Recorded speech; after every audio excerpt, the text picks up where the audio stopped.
Hello, my name is Melanie Glister, and this is a mock interview for class purposes.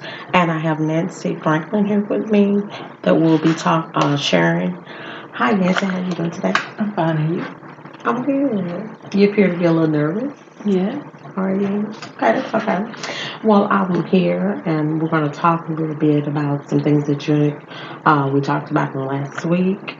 And if you would take your time and bring us up to date with that.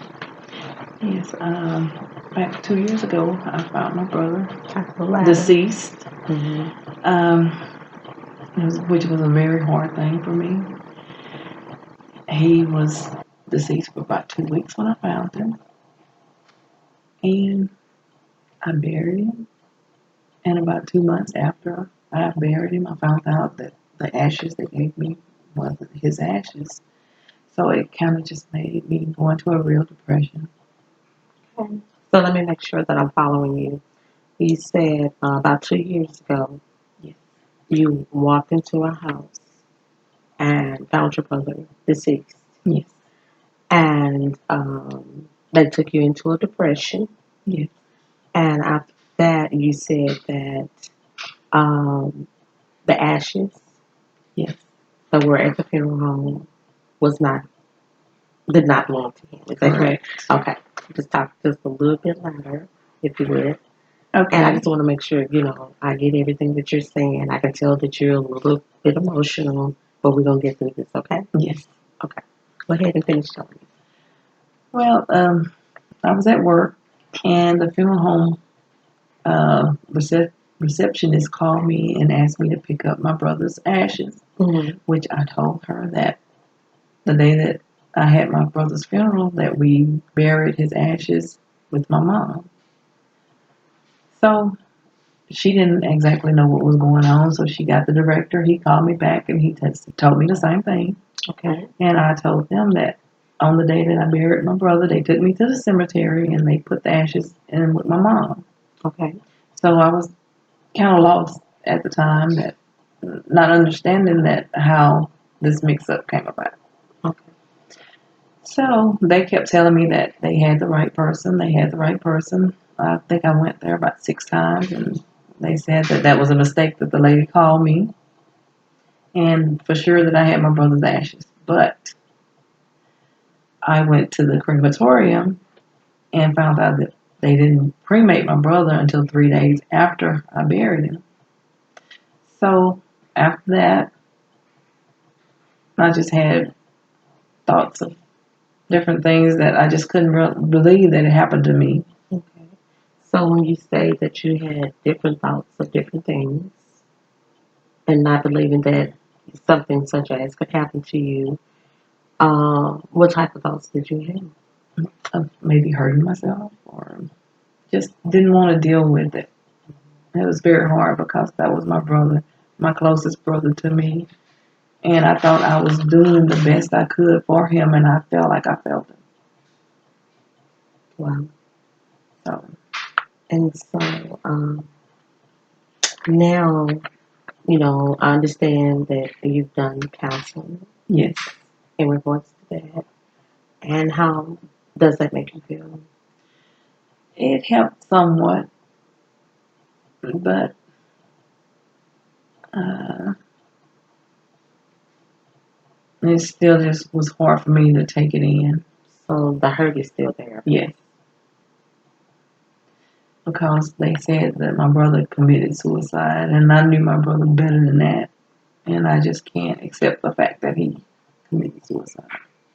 So what you're saying is that there's like a lot of uncertainties Yes, running through your head, yes, and that's really, causing probably, I'm not gonna say anxiety, but it's causing the depression yes. that you stated. And I can understand that.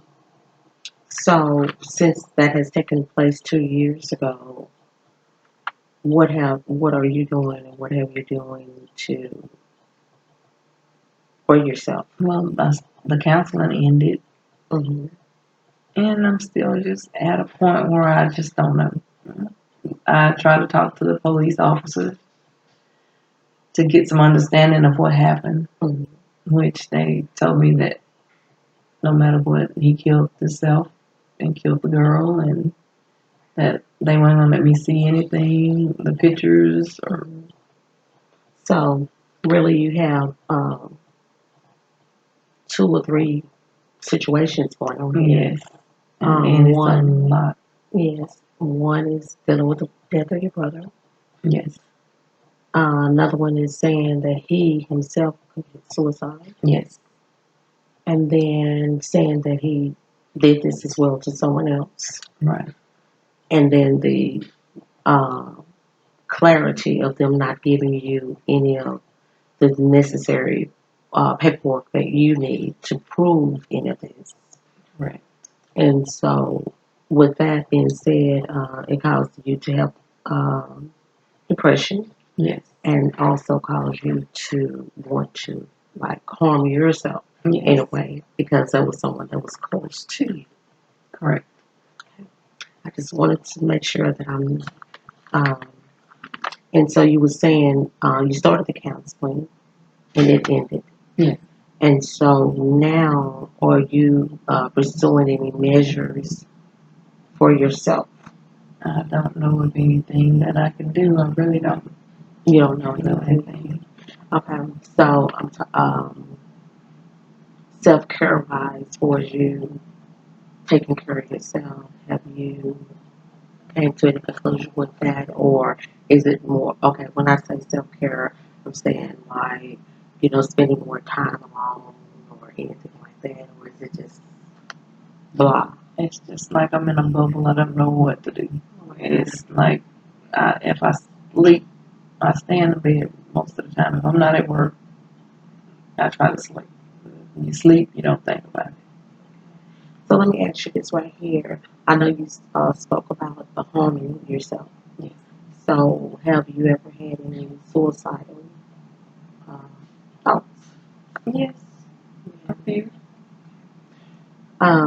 With that being said, I'm going to talk to you about meditation. It's called mindful meditation, and with that, it's like I'm going to instruct you with how it is, because I understand that a lot of people have like different things that's bubbling around in their within their mind because of things that they've experienced. And so this is an activity that would help relax you. It would help calm you down. It would also give attention to those things that are yet bothering you and bring it to the forefront. Okay? Okay. Okay, so, and also one of the main things it does is help increases your awareness. Okay, I know that this has taken place. I know that this is happening. So that's, what I mean by your awareness. Okay? And so what you do is basically as you become aware of those things, well then what you'll do is meditate. And the meditation is like 10 to 20 minutes a day. Mhm. And you'll release one at a time. As the thoughts come to your head. And like I said, since we're going to be doing sessions like for 8 weeks, what I would do is like at least once or twice a day because that's a lot on you. And when you do it, make sure that you're in a quiet place. Make sure that you have on comfortable clothes. And um,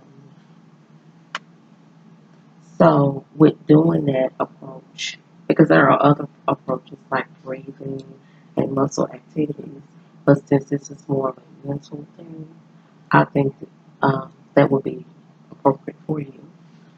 So, what do you think about Sounds like something that might help. that? You think so? Yeah, and as I was stating, this is something you do daily throughout our sessions, the 8 week sessions that we have.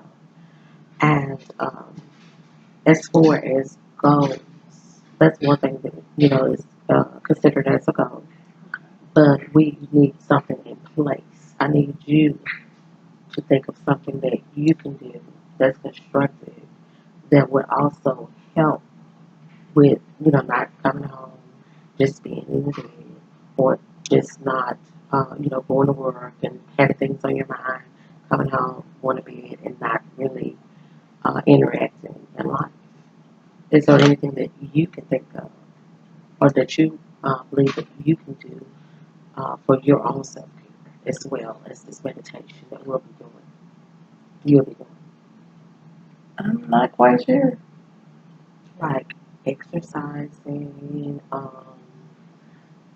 I mean, I'm just giving an example Okay. because it can be like exercising.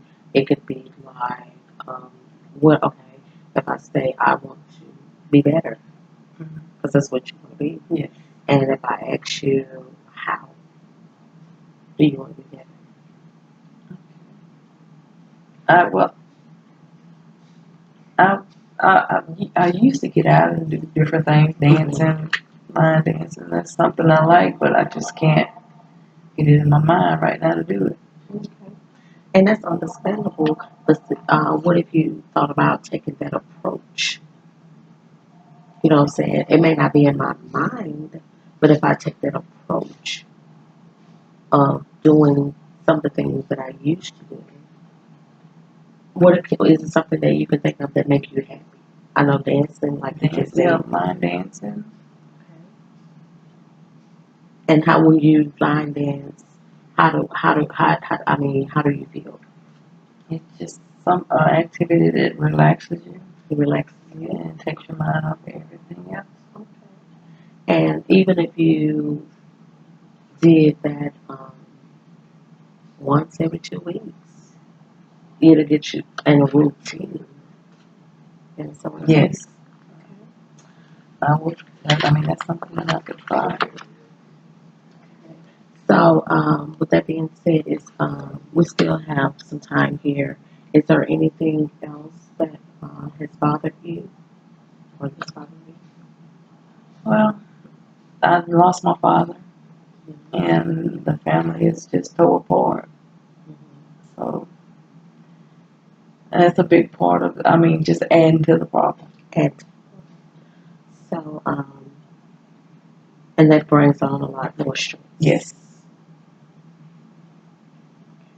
And by you having more stress, how are you coping with that? Yeah, it's Come on, like I'm just shutting down, you should, shutting down, and just kind of not dealing with any of it. Just going into a shell to not have to deal with it. wanted to show to not have to deal with it and stuff. So, as we were talking about the mindful meditation, do you ever like take breaks, like when certain things are transpiring, where you just take a moment and just uh, breathe in, and just relax yourself? I never tried it. That's another calming technique. Like I was telling someone the other day, when I get uh, overwhelmed with something, with my watch, it ticks and it tells me to breathe. And when it tells me to breathe, it's a 60-second thing where I hold my breath in, my esophagus, and I just hold it in, and then I release it. And once I release it, I do it like about 5 to 10 times. And once I do that, I feel so much better. Sounds like it would help. Yeah, that's another good technique and stuff. And what we're going to work on is you opening up to uh, things, opening up to within yourself. What I mean by that's what I mean by opening up within yourself, different things that you can contribute to allowing things to be a difference. So that makes sense and stuff because deep on the inside, I believe you know what something I could do. Like for example, you said dance. Okay. What else do you like besides dancing? Working out on the farm, Work. Okay. tending to the cows, eh, mowing the yard. That's good. And stuff. So those are things that occupy your time, Yes. keeps you busy, Yes. as well as something you enjoy. Right. But let me ask you this question. So because of the depression, does that give you the lack of wanting to do those things? Yes. Okay. So have you thought about if I do these things within also? Because those are things as well as the breathing and the meditation that relaxes you. Right. It calms your mind. So have you thought about if I do those things, would then maybe I become more relaxed? Not really, because when I come home from work, I get on that bed and that's it. Okay. So you need some inspiration. Yes. So inspiration is like being inspired. Yes. So within yourself, what do you think that you can contribute to inspiring yourself to do those things? I'm not sure. I can try the meditation. Maybe that'll work. Okay. It sounds like something that might kind of bring out something good out of me, just to take that moment to. Okay. You believe that it'll start bringing things forward Yes. where you can uh, deal with it better, right? Right. Um, since we were talking about the suicidal tendencies, what I suggest, because we've already talked about that and you've stated that, is ways to prevent it would be to, like if you have those thoughts, well then you can call the helpline. Okay. You can also contact like a spiritual leader, a family member, or a friend. Okay. Okay. Let me see. We still have a few minutes here. Is there anything else that you would like to say or implement before we close this particular session? No, I just think that the meditation just really, really sounds like something that would help me Okay. to get in a better place than where I'm at right now. And